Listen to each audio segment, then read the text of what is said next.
Hey guys, fried chicken biryani ఎలా చేసుకోవాలో చూద్దామా. ఫస్ట్ టైం కనుక నా ఛానల్ చూస్తుంటే సబ్స్క్రైబ్ చేసుకుని నేను పక్కనే ఉన్న బెల్ ఐకాన్ని క్లిక్ చేయండి. 1/2 kg రైస్ తీసుకున్నాను. వాష్ చేసుకొని 30 minutes నానబెట్టుకోండి. గిన్నె తీసుకొని ఆయిల్ వేసుకొని కొంచెం నెయ్యి కూడా యాడ్ చేసుకోండి. నేను మినిమం స్పైసెస్ తింటాము, సో మేము కొంచెం వేసుకున్నాను. ఇప్పుడు ఆనియన్స్ యాడ్ చేసుకున్నాక కొంచెం సాల్ట్ అనేది యాడ్ చేసుకోండి. పచ్చిమిర్చి యాడ్ చేసుకొని ఫ్రై అయినాక అల్లం వెల్లుల్లి పేస్ట్ యాడ్ చేసుకోండి. పచ్చి వాసన పోయేంత వరకు ఫ్రై చేసుకోండి. ఇప్పుడు కొంచెం కొత్తిమీర అండ్ కొంచెం పుదీనా వేసుకొని ఫ్రై చేసుకోండి. 2 glasses ఆఫ్ రైస్కి 4 glasses ఆఫ్ వాటర్ని యాడ్ చేసుకోండి. వాటర్ని యాడ్ చేసుకున్నాం కదా, ఇప్పుడు వాటర్ బాగా మరగాలి. మరిగినాక మనము నానబెట్టుకున్న రైస్ని యాడ్ చేసుకున్నాక ఒకసారి మిక్స్ చేసుకోండి. ఇప్పుడు సాల్ట్ సరిపోయిందో లేదో టెస్ట్ చేసుకొని అండ్ సరిపడా సాల్ట్ని యాడ్ చేసుకోండి. మూత పెట్టుకొని కుక్ చేసుకోండి. ఇప్పుడు చికెన్ ఫ్రై కోసం నేను 1/2 kg చికెన్ తీసుకున్నాను. ఆనియన్స్ కొన్ని యాడ్ చేసుకున్నాక కొన్ని పచ్చిమిర్చి యాడ్ చేసుకోండి. కొత్తిమీర కొంచెం పుదీనా యాడ్ చేసుకున్నాక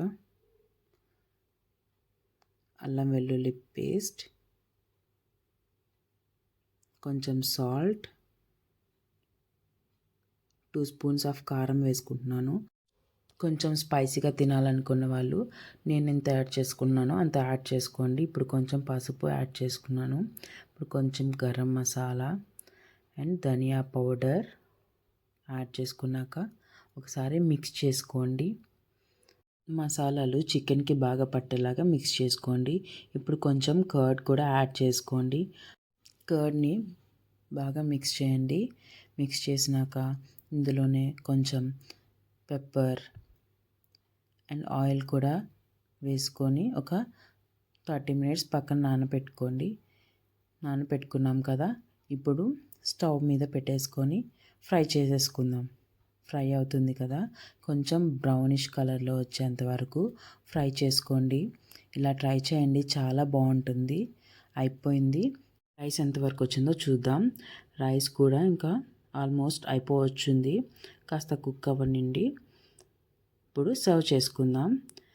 ఈ ఫ్రైడ్ చికెన్ బిర్యానీని మనము ఆల్మోస్ట్ అందరం రెస్టారెంట్స్లో ట్రై చేసి ఉంటాం కదా, ఇలా ఇంట్లోనే ట్రై చేయండి. ట్రై చేసి నాకు తప్పకుండా కామెంట్ బాక్స్లో పిన్ చేయండి. ఈ వీడియో కనుక నచ్చినట్లయితే లైక్ చేయండి, షేర్ చేయండి. మరిన్ని వీడియోస్ కోసం నా ఛానల్ని సబ్స్క్రైబ్ చేసుకోండి. ఇంకో కొత్త రెసిపీతో మళ్ళీ కలుద్దాం. Thanks for watching. Bye bye.